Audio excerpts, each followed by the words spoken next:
Budget पेश हो गया है। सरकार ने वित्त वर्ष 2026-27 के लिए अनुमानित लेखा जोखा पेश कर दिया है। देखिए, सरकार इकोनॉमी को चलाने के लिए टैक्स वसूलने के साथ साथ कर्ज भी लेती है।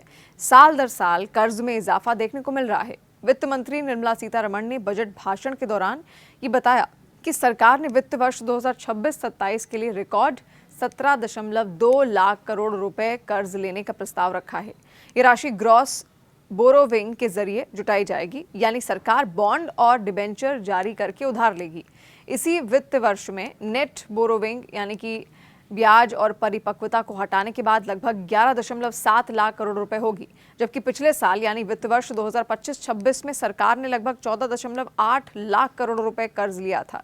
इसका उद्देश्य देश का विकास खर्च, सरकारी योजनाएं और पूंजीगत खर्च जैसे इंफ्रा प्रोजेक्ट्स को पूरा करना है। दरअसल वित्त मंत्री ने संसद में बताया कि सरकार अपने राजकोषीय घाटे को पूरा करने के लिए इस साल बाजार से कर्ज लेगी। सरकार सरकारी बॉन्ड जारी करके शुद्ध रूप से 11.7 लाख करोड़ रुपए उधार लेगी। बाकी पैसे छोटी बचत योजनाओं जैसे पीपीएफ, एनएससी और अन्य स्रोतों से जुटाए जाएंगे।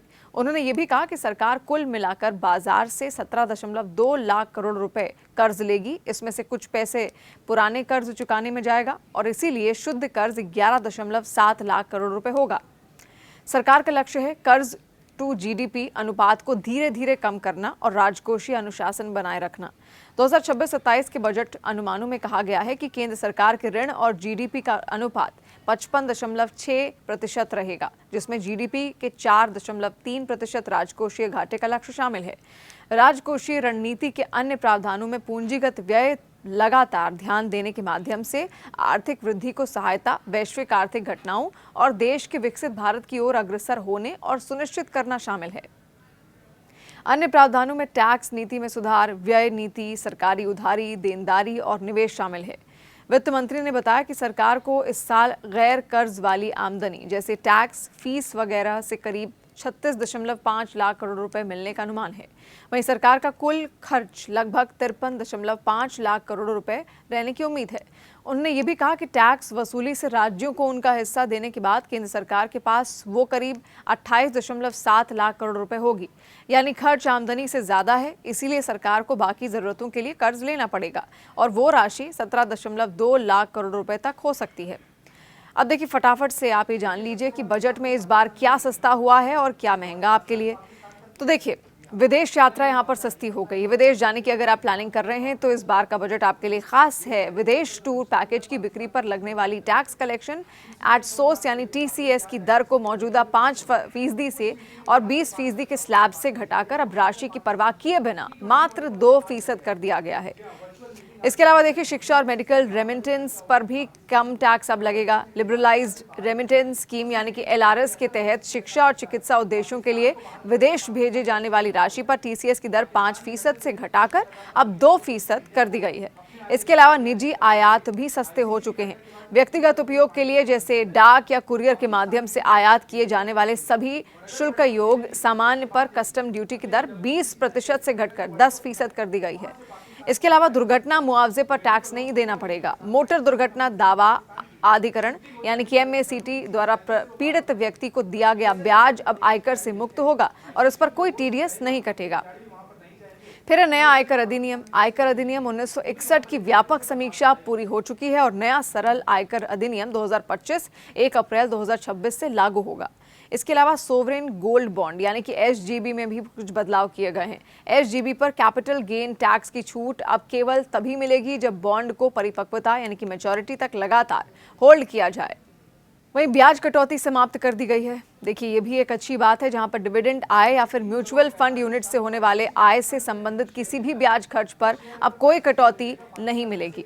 इसके अलावा अनुपालन और जीवन को आसान बनाने के उपाय भी ढूंढे गए हैं। संशोधित रिटर्न की अंतिम तिथि बढ़ा दी गई है, यानी कि संशोधित आयकर रिटर्न दाखिल करने की समय सीमा 31 दिसंबर से बढ़ाकर 31 मार्च कर दी गई है।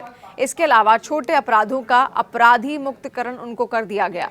खाता बही प्रस्तुत न करना या फिर वस्तु के रूप में भुगतान होने पर पर टीडीएस न चुकाने जैसे छोटे कर अपराधों को अपराध की श्रेणी से बाहर किया गया है, या अब केवल जुर्माना लगेगा जिससे जेल का खतरा खत्म होगा। इसके अलावा छोटे करदाताओं के लिए विदेशी संपत्ति प्रकटीकरण, देखिए छात्रों या फिर टेक कर्मचारियों जैसे छोटे करदाताओं के लिए जिन्होंने अनजाने में विदेशी संपत्तियों जिनकी श्रेणी के अनुसार 1 करोड़ या 5 करोड़ तक का खुलासा नहीं किया, उनके लिए 6 महीने की एक मुश्त प्रकटीकरण योजना लाई गई है ताकि बिना अभियोजन के स्थिति नियमित की जा सके। इसके अलावा आता है डिविडेंड टैक्स छूट, जो कि आसान कर दी गई है। कई कंपनियों में निवेश रखने वाले निवेशक अब फॉर्म 15G या फिर 15H अपने डिपॉजिटरी को जमा कर सकते हैं, जो स्वतः सभी संबंधित कंपनियों तक पहुंच जाएगा, जिससे कागजी कार्रवाई कम होगी। इसके अलावा बैगेज नियमों में भी संशोधन किया गया। अंतर्राष्ट्रीय यात्रा के लिए बैगेज क्लियरेंस से जुड़े प्रावधानों में संशोधन किया जा रहा है ताकि ड्यूटी फ्री भत्ते बढ़ें और अस्थायी रूप से लाए गए सामान को लेकर स्पष्टता मिले। फिर है स्वास्थ्य और सामाजिक सुरक्षा। कैंसर की दवाएं सस्ती हुई हैं। कैंसर के उपचार में उपयोग होने वाली 17 दवाओं, औषधि और बेसिक कस्टम ड्यूटी पर पूरी तरीके से इनको माफ कर दिया गया है। फिर आती है दुर्लभ बीमारियों के लिए राहत। व्यक्तिगत आयात पर मिलने वाली दवा और विशेष चिकित्सा आहार की कस्टम ड्यूटी छूट को 7 और दुर्लभ बीमारियों तक बढ़ाया गया। फिर ट्रॉमा केयर का विस्तार भी किया गया। देखिए जिला अस्पतालों में तत्कालीन, आपातकालीन और ट्रॉमा केयर क्षमता 50% तक बढ़ाई जाएगी ताकि अचानक होने वाले स्वास्थ्य खर्चों से परिवारों को बचाया जा सके। फिर वरिष्ठ नागरिकों और दिव्यांगजनों के लिए समर्थन भी यहाँ पर सरकार ने जुटाया है। देखिए दिव्यांग सहारा योजना के तहत उच्च गुणवत्ता वाले सहायक उपकरणों तक पहुंच सुनिश्चित की जाएगी और वरिष्ठ नागरिकों और दिव्यांगजनों के लिए असिस्टिव टेक्नोलॉजी मार्ट्स स्थापित किए जाएंगे, जहां पर वो उत्पाद आजमा और खरीद सकेंगे। इसके अलावा रोजगार के अवसर ढूंढे गए। स्वास्थ्य क्षेत्र में नए रोजगार, जहां सरकार अगले वर्ष 1.5 लाख के आसपास मल्टी स्किल्ड केयर गिवर्स को प्रशिक्षित करने और अगले 5 वर्षों में 1 लाख एलाइड हेल्थ प्रोफेशनल्स जोड़ने की योजना बना रही है, जिससे नए रोजगार के अवसर बनेंगे। महिला उद्यमियों को समर्थन मिलेगा। ग्रामीण महिलाओं को ऋण आधारित आजीविका से आगे बढ़ाकर उद्यमी बनाने के लिए शी मार्ट्स को सामुदायिक स्वामित्व वाले रिटेल आउटलेट्स के रूप में स्थापित किया जाएगा। फिर हाई स्पीड रेल कनेक्टिविटी। प्रमुख शहरों जैसे मुंबई, पुणे, दिल्ली, वाराणसी, बेंगलुरु, चेन्नई के बीच 7 नए हाई स्पीड रेल कॉरिडोर प्रस्तावित हैं, जो ग्रोथ कनेक्टर्स के रूप में काम करेंगे। फिर आता है सोलर पावर और आवास। पीएम सूर्य घर मुफ्त बिजली योजना, सौर ऊर्जा से मुफ्त बिजली और पीएम आवास योजना के लिए बड़े आवंटन जारी रहेंगे, जिनका उद्देश्य घरेलू खर्च को कम करना है। तो ये सभी प्रावधान यहाँ पर लाए गए हैं ताकि किसी भी तरीके से बजट जो है वो हम सबकी जेब को तो प्रभावित ना करे, लेकिन नौकरियों के नए अवसर यहाँ पर पैदा करे। और देखिए जैसे हम सब अपने घर का बजट बनाते हैं, वैसे ही सरकार अपना बजट तय करती है कि आमदनी को कैसे और ज़्यादा बढ़ाना है, उसके जरिए और ज़्यादा कैसे ढूंढने हैं और कहाँ पर खर्चा कम करना है। यही इस बार के बजट में किया गया है।